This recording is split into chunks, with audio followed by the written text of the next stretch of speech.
Hello दोस्तों, संजीवनी education hub में आज आपका एक बार फिर से स्वागत है। तो दोस्तों, आज का जो हमारा टॉपिक होगा वो होगा ज्वालामुखी। आज हम ज्वालामुखी के बारे में पढ़ेंगे कि ज्वालामुखी कितने प्रकार के होते हैं, ज्वालामुखी अपने पूरे वर्ल्ड में कहाँ कहाँ पर आ सकते हैं और ज्वालामुखी पैदा ही क्यों होते हैं। ऐसी कौन सी घटनाएं हमारी पृथ्वी के अंदर होती है जिससे ज्वालामुखी बनते हैं। तो दोस्तों देखो, आज हम ये सब चीजें सीखेंगे। तो देखो, ज्वालामुखी क्या होता है। ज्वालामुखी को दोस्तों इंग्लिश में क्या बोलेंगे हम? वोल्केनो। अब ये जो वोल्केनो वर्ड आया है ये कहाँ से बना है? देखो, वोल्केनो वर्ड बना है वुल्कन से। वुल्कन का मतलब होता है गॉड ऑफ फायर। तो देखो दोस्तों, गॉड ऑफ फायर का मतलब आग का देवता। जो हमारे भूमध्य सागर के आसपास के देश है वहां पर आग के देवता को किस नाम से जाना जाता है? वुल्कन के नाम से। और वहां पर जब किसी ने ज्वालामुखी को देखा तो वहां से आग निकलती हुई देखी तो उसको क्या बोला गया? वोल्केनो। ठीक है दोस्तों। और एक जो हमारा वर्ड होता है, यहाँ पे दो टर्म आती है दोस्तों। एक तो होती है ज्वालामुखी और एक होती है ज्वालामुखीता। देखो दोस्तों, एक जो दूसरी टर्म है वो होती है ज्वालामुखीता। ज्वालामुखीता को इंग्लिश में बोलेंगे दोस्तों वोल्केनिसिटी। देखो दोस्तों, अब ज्वालामुखीता और ज्वालामुखी में क्या फर्क होता है, इन दोनों टर्मों को अच्छे से समझना दोस्तों। जो ज्वालामुखी होती है उसका मतलब होता है जैसे हमारे धरती के अंदर जो मैग्मा था वो जिस भी जगह से यहाँ पर हमें बाहर निकलता हुआ सबसे पहले दिखाई दिया, मतलब कि ज्वालामुखी छिद्र। ठीक है दोस्तों, वह जगह जहां से लावा सबसे पहले निकलता हुआ दिखाई दिया उस चीज को हम ज्वालामुखी बोलते हैं दोस्तों। ठीक है, लेकिन ज्वालामुखीता किसको बोलते हैं? अब देखो, हमारी धरती के अंदर एस्थोनोस्फीयर के अंदर मैग्मा है। यहाँ से मैग्मा क्या पिघला हुआ है और यहाँ पर बहुत सारे बलों ने काम किया, बहुत सारी घटनाएं घटी, प्लेट टेक्टोनिक हुई। ठीक है दोस्तों, तो इसकी वजह से जो ये मैग्मा है ये ऊपर उठा। ऊपर उठ के देखो, इसने एक नली का जो नली से होते हुए ये क्या धरती से बाहर निकला। ठीक है दोस्तों, बाहर निकल कर इसने ज्वालामुखी छिद्र बनाया, यहाँ पर ज्वालामुखी क्रेटर बने और ये बहुत सारे छोटे छोटे टुकड़े धरती से बाहर निकले। तो दोस्तों, यहाँ से लेकर यहाँ तक की, मतलब मैग्मा से लावा निकलने तक की जो प्रक्रिया होती है उसको हम क्या बोलते हैं? वोल्केनिसिटी। मतलब क्या दोस्तों, ये क्या है? प्रोसेस। ये क्या होती है? प्रोसेस ऑफ वोल्केनो, मतलब ज्वालामुखी बनने की प्रक्रिया। ठीक है दोस्तों, तो देखो, इन दोनों वर्डों में हमें डिफरेंस पता होना चाहिए। ज्वालामुखीता का मतलब होता है एक प्रोसेस, ये एक प्रक्रिया है, और ज्वालामुखी का मतलब होता है एक छिद्र। ठीक है दोस्तों, तो आगे देखो।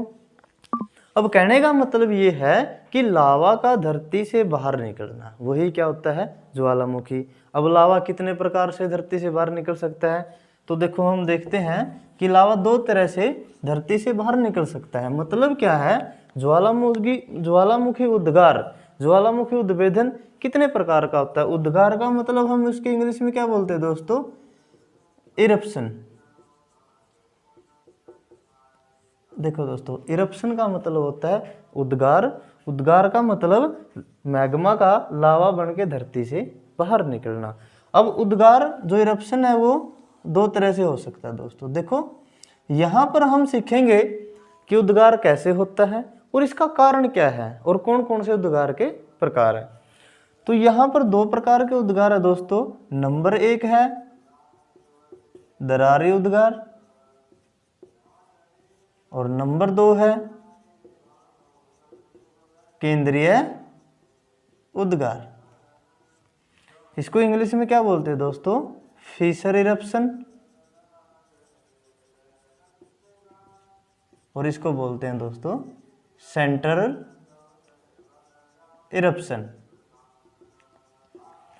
अब जो दरारी उद्गार होता है, अब इससे हमने एक डायग्राम बना रखा है। इस डायग्राम से देखो दोस्तों, इसमें दोनों तरह के उद्गार है। देखो, हमने समुद्र के नीचे हम देख रहे हैं यहाँ पर जैसे ही पृथ्वी के ऊपर की जो प्लेट है वो एक दूसरे से दूर हटेगी तो यहाँ से क्या मैग्मा बाहर निकलेगा, तो मतलब मैग्मा एक दरार के अंदर से बाहर निकला, उसको हम क्या बोलते हैं दोस्तों, दरारी उद्भेदन, ठीक है, या दरारी उद्गार। और यहाँ पर क्या होता है देखो दोस्तों, जब दो प्लेटें एक दूसरे के नजदीक आएगी तो यहाँ पर क्या होता है, जो बल काम करेगा, जैसे एक दूसरे के नज़दीक दो प्लेटें आएगी तो यहाँ पर एकदम से बहुत ज़्यादा फोर्स होगा, जिसकी वजह से एक बहुत बड़ा विस्फोट होगा और जो हमारी क्रस्ट है वो टूट कर वहाँ पर एक नली से होते हुए लावा बाहर निकलेगा। मतलब एक क्रेटर के अंदर से, एक छिद्र के अंदर से जब लावा बाहर निकलेगा उसको हम क्या बोलते हैं, केंद्रीय उद्गार। अब देखो इन दोनों के रीजन क्या होते हैं, मतलब क्या दोस्तों, देखो ध्यान से सुनना, ऐसा नहीं है कि जो ज्वालामुखी हमारे पृथ्वी पर कहीं पर भी पैदा हो सकते, नहीं हो सकते, ये सिर्फ दो जगहों पर होंगे, या तो जहां पर एक दरार के अंदर से लावा निकले और यहाँ पर, और या फिर एक वो जगह जहां पर एक सेंटर के अंदर से बाहर लावा निकले। अब वो जगह कौन सी हो सकती है, देखो दोस्तों यहाँ पर हम अगर इनका कारण देखें, इनका पैदा होने का जो रीजन है वो क्या होता है, जो दरारी उद्गार होते हैं। देखो एक थ्योरी पढ़ेंगे हम आगे जिसको हम बोलते हैं प्लेट टेक्टोनिक थ्योरी, हिंदी में क्या बोलेंगे, प्लेट विवर्तनिकी। जो प्लेट विवर्तनिकी होती है उसके अंदर 3 प्रकार की प्रोसेस होती है दोस्तों। 3 प्रकार की प्रोसेस का मतलब क्या है, प्लेटें या तो एक दूसरे के नजदीक आती है, प्लेटें या एक दूसरे से दूर जाती है, या प्लेटें एक दूसरे के साथ ऊपर नीचे होती है। मतलब हमारी पृथ्वी की जो ऊपर वाली भूप्रपट्टी है वो 7 बड़ी प्लेट और क्या 20 से ज़्यादा 20 या 21 छोटी प्लेटों से मिलकर बनी है। जैसे 7 बड़ी प्लेट का मतलब क्या होता है दोस्तों, जैसे हमारी यूरेशियन प्लेट है, कौन सी प्लेट है, यूरेशियन प्लेट। जैसे हमारी अफ्रीकन प्लेट है, जैसे हमारी उत्तरी अमेरिकन प्लेट है, जैसे हमारी प्रशांत महासागरीय प्लेट है। तो दोस्तों ये सारी प्लेटों के बारे में हम प्लेट टेक्टोनिक थ्योरी में पढ़ेंगे। अब यहाँ पर जैसे प्लेट टेक्टोनिक थ्योरी के अंदर की जो 2 प्रोसेस है वही यहाँ पर हमारे काम आती है। नंबर 1 कौन सी, देखो दोस्तों दरारी उद्गार जहां पर होता है इसको हम बोलते हैं रचनात्मक प्लेट किनारा। देखो दोस्तों दरारी उद्भेदन कहां पर होता है, कंस्ट्रक्टिव प्लेट मार्जिन। देखो हमारी पृथ्वी के अंदर जहां पर कंस्ट्रक्टिव प्लेट मार्जिन होता है, कंस्ट्रक्टिव प्लेट मार्जिन का मतलब क्या होता है, जब 2 प्लेटें एक दूसरे से दूर जाती है तो यहाँ पर लावा बाहर निकलेगा, लावा बाहर निकलेगा तो जैसे वो दूर हटती जाएगी लावा ठंडा होता जाएगा, जमता जाएगा। अब देखो जैसे जैसे प्लेट दूर हटती जाएगी यहाँ पर क्या लावा जमता जाएगा दोस्तों। तो देखो कंस्ट्रक्टिव प्लेट मार्जिन के अंदर क्या होता है, प्लेटें एक दूसरे से दूर हटती है। लेकिन रचना क्या होती है, रचना मतलब क्या, जैसे लावा निकला प्लेट के साथ जुड़ गया, निकला प्लेट के साथ जुड़ गया। जहां पर इस तरह की प्रोसेस हमारी धरती पर होती है वहां पर कौन सा उद्गार होता है दोस्तों, दरारी उद्गार। यहाँ से क्या बनते हैं, मिड ओशियनिक रिज बनते हैं, जो हम आगे वाली क्लासों में पढ़ेंगे। मतलब हमारा जैसे अटलांटिक महासागर है, अगर हम अपना गूगल मैप खोल के देखें उसके बीचों बीच एक बहुत बड़ी रिज बनी हुई है, वो किसके कारण बनी है, दरारी उद्गार के कारण। अब अगर हम बात करें किसकी दोस्तों, सेंट्रल इरप्शन की, केंद्रीय उद्गार कहां पर होता है, जहां पर विनाशात्मक प्लेट किनारा। मतलब क्या, हमारी प्लेट टेक्टोनिक थ्योरी के अनुसार जहां पर विनाशात्मक प्लेट किनारा होता है इसको बोलते हैं दोस्तों इंग्लिश में डिस्ट्रक्टिव प्लेट मार्जिन। ठीक है दोस्तों, डिस्ट्रक्टिव प्लेट मार्जिन मतलब क्या है दोस्तों, जब हमारी पृथ्वी के ऊपर की 2 प्लेटें एक दूसरे के नजदीक आती है, तो देखो जब हमारी प्लेटें एक दूसरे के नजदीक आती है तो क्या होता है, एक प्लेट दूसरी प्लेट के नीचे चली जाती है। अब एक प्लेट दूसरी प्लेट के नीचे ऐसे ही नहीं जाएगी, इसका भी रीजन होता है। अब देखो ये हमारा मान लो समुद्र है दोस्तों, ठीक है, और ये हमारी जो क्रस्ट होगी, जो हमारी भूप्रपट्टी होगी, इसको हम क्या बोलेंगे, ओशियनिक क्रस्ट, मतलब समुद्र वाली भूप्रपट्टी। और दोस्तों ये हमारा जैसे कॉन्टिनेंट है, महाद्वीप है, ये कौन सी भूप्रपट्टी होगी अपनी, महाद्वीपीय भूप्रपट्टी। हमने पिछली क्लास में पढ़ा था जो हमारी महासागरीय भूप्रपट्टी होती है उसका घनत्व ज्यादा होता है, लेकिन जो महाद्वीपीय भूप्रपट्टी है उसका घनत्व क्या होता है, कम होता है, जिसकी वजह से जो ज्यादा घनत्व वाली भूप्रपटी है वो नीचे की तरफ जाएगी और कम घनत्व वाली उसके ऊपर रहेगी। तो इसकी वजह से ये समुद्र वाली जो प्लेट है, जो धरती वाली जो स्थल वाली प्लेट के नीचे आना स्टार्ट हो जाती है, और जैसे ही इसके नीचे जाना शुरू करेगी तो किसके अंदर चली जाएगी, ये एस्थीनोस्फीयर के अंदर। और यहाँ का जो तापमान है वो कितना है दोस्तों, 1200 डिग्री सेल्सियस तक, जिसकी वजह से ये वाली प्लेट पिघलना शुरू कर देगी और मात्रा में मैग्मा तैयार हो जाएगा। देखो दोस्तों, ये भी बात सोचने की है, अगर मैग्मा बाहर निकलता रहा तो धरती के अंदर तो खोखला हो जाएगा, खाली जगह हो जाएगी। ऐसा नहीं होता, अगर एक जगह से मैग्मा निकल रहा है तो दूसरी जगह पर क्या दोस्तों, देखो यहाँ पर क्या है, मैग्मा बन भी तो रहा है। इसका मतलब ये है कि एस्थीनोस्फीयर कभी भी खत्म नहीं होता। आपके दिमाग में ये क्वेश्चन जरूर आएगा कि अगर मैग्मा बाहर निकलता रहे तो क्या ये तो खाली हो जाएगा नीचे से, लेकिन ऐसा नहीं होता। अगर कहीं जगह से निकल रहा है तो कहीं पे बन भी रहा है। ठीक है दोस्तों, अब यहाँ पर क्या होता है, देखो दोस्तों, जब दो प्लेटें एक दूसरे के नज़दीक आएगी तो क्या एक बहुत ज़्यादा फोर्स पैदा होगा, एकदम विस्फोट होने के कारण। यहाँ पर देखो जो हमारा मैग्मा है, यहाँ से क्या होता है दोस्तों, अगर हम देखो इन दोनों को अगर यहाँ से दबाएं, ऐसे दबाएंगे तो यहाँ से एकदम से मैग्मा बाहर निकलेगा और एकदम से विस्फोट होगा। इसको हम बोलते हैं दोस्तों सेंट्रल इरप्शन। कौन सा, केंद्रीय उद्गार। ठीक है दोस्तों, तो देखो उद्गार दो तरह से हो सकता है, नंबर 1 है दरारी और नंबर 2 है केंद्रीय। मतलब मेरा कहने का ये है, हमारी धरती के ऊपर ज्वालामुखी इन दो जगहों पर आएंगे। एक तो वो जगह जहाँ पर कंस्ट्रक्टिव प्लेट मार्जिन हो रहा है और एक वो जगह जहाँ पर डिस्ट्रक्टिव प्लेट मार्जिन हो रहा है। ठीक है दोस्तों, यहाँ तक आया समझ में, इसको नोट कर लो। उसके बाद देखते हैं हम कि ज्वालामुखी के कंपोनेंट कौन कौन से होते हैं दोस्तों। ज्वालामुखी के कंपोनेंट्स, अगर हम कंपोनेंट्स की बात करें, कंपोनेंट्स को हिंदी में क्या बोलते हैं दोस्तों, अवयव। तो देखो कंपोनेंट क्या होता है, अगर हम किसी ऑब्जेक्ट के कंपोनेंट की बात करें, मान लो हम कि कोई मकान या किसी चीज़ को देख रहे हैं, तो कंपोनेंट का मतलब होता है जो हमें उसके अंदर या उसके आसपास जो दिखाई देता है, मतलब जिस चीज़ से वो बना है, जो चीज़ें उसके अंदर है वो क्या है, उसके कंपोनेंट है। अब इस फिगर में आपको देखो 4 तरह के कंपोनेंट दिख रहे हैं, एक तो ज्वालामुखी नली, एक ज्वालामुखी छिद्र, एक ज्वालामुखी क्रेटर और एक ज्वालामुखी शंकु। तो नंबर 1 जो कंपोनेंट है वो क्या है दोस्तों, ज्वालामुखी नली। देखो ये जो बना है दोस्तों, यहाँ से जैसे ही लावा या मैग्मा बाहर निकलेगा तो जिस नली से होता हुआ ये बाहर निकलेगा उसको हम क्या बोलते हैं, ज्वालामुखी नली। इसको क्या बोलेंगे इंग्लिश में, पाइप, वोल्केनो पाइप। नंबर 2 ज्वालामुखी छिद्र, जस्ट ज्वालामुखी नली के ऊपर, बिल्कुल ज्वालामुखी नली के ऊपर जहां से लावा बाहर निकलेगा उसको हम क्या बोलते हैं दोस्तों, ज्वालामुखी छिद्र, और इसी को ही वोल्केनो कहा जाता है। ठीक है। नंबर 3 ज्वालामुखी क्रेटर।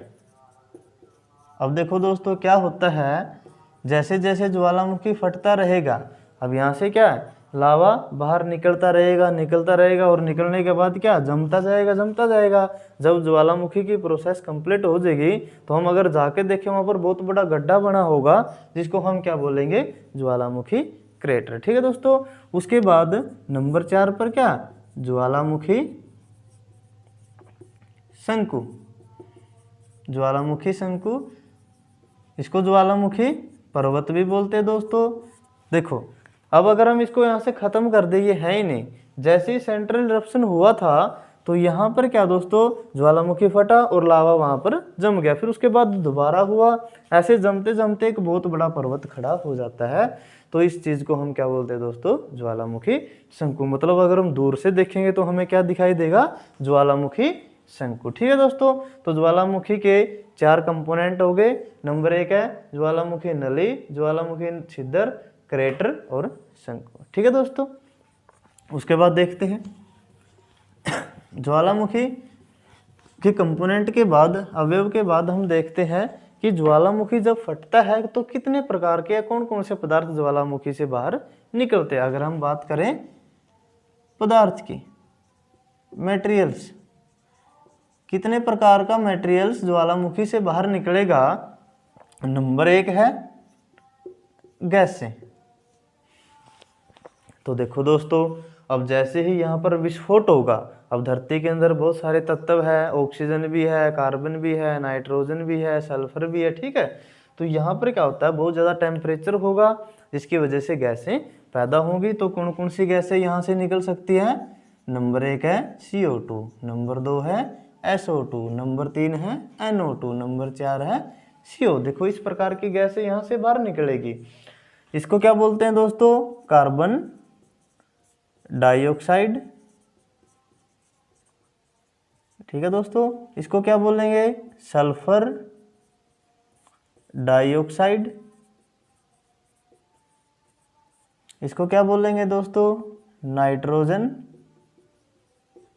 डाइऑक्साइड। और इसको क्या बोलते हैं दोस्तों?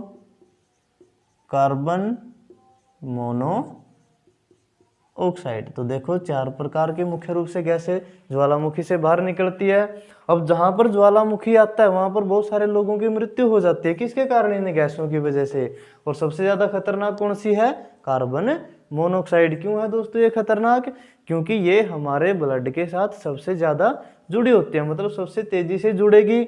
अगर जुड़ जाएगी तो ऑक्सीजन को नहीं जुड़ने देगी, जिसकी वजह से शरीर में ऑक्सीजन की कमी हो जाएगी और आदमी की मृत्यु हो जाती है। तो इन गैसों की वजह से आसपास के एरिया में क्या लोगों की मृत्यु हो सकती है।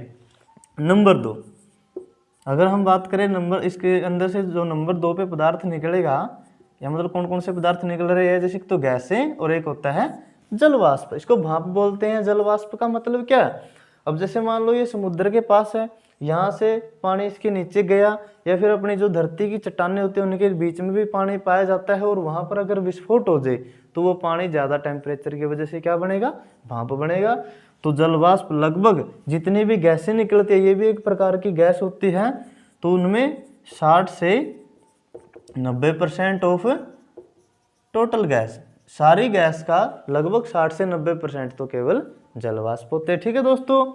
नंबर 3 पे जो फिर ज्वालामुखी से बाहर निकलेगा वो क्या निकलेगा? लावा, या जो स्टेनोस्फीयर के अंदर है उसको हम क्या बोलते हैं? मैग्मा। लावा तो क्या हो गया जब ये हमें बाहर दिखाई देता है, और मैग्मा क्या जब ये धरती के अंदर है।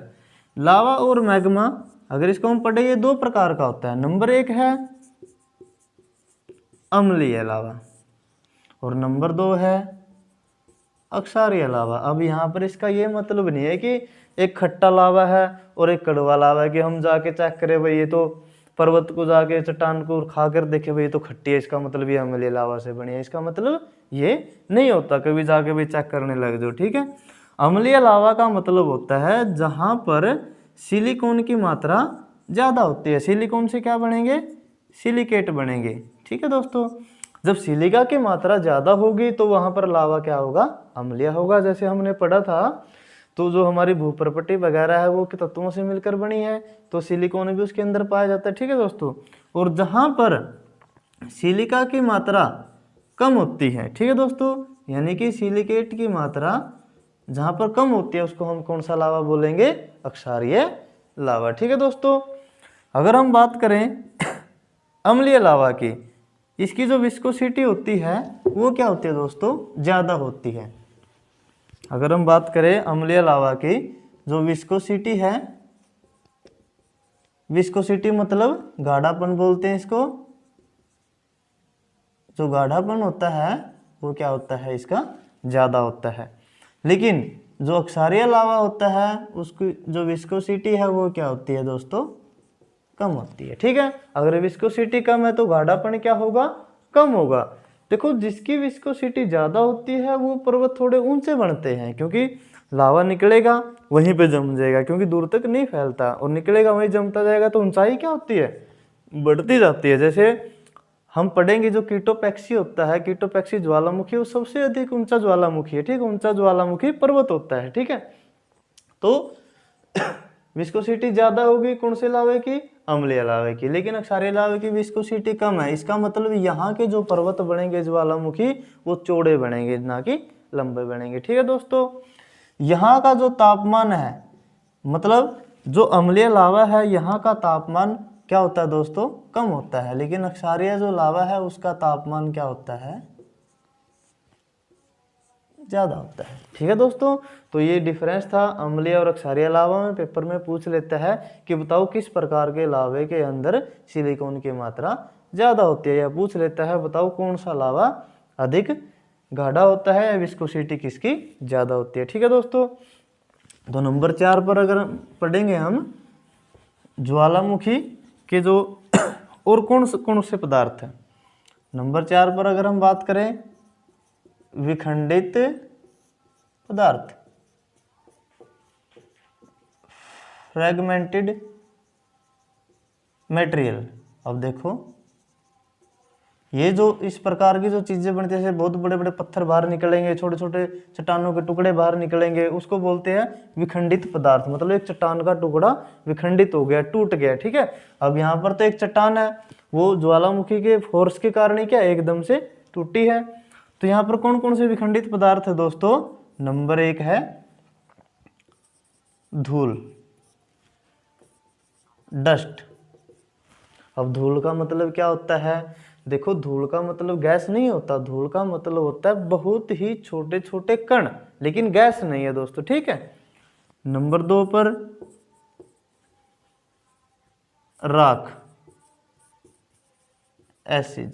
ठीक है दोस्तों, अब देखो बड़ी जो चट्टानें हैं वो बिल्कुल राख की तरह, क्या जैसे राख उड़ती है वैसे ही यहाँ पर ज्वालामुखी पर्वत के पास भी क्या उड़ती है दोस्तों, राख उड़ती है। और नंबर 3 पर लेपिली।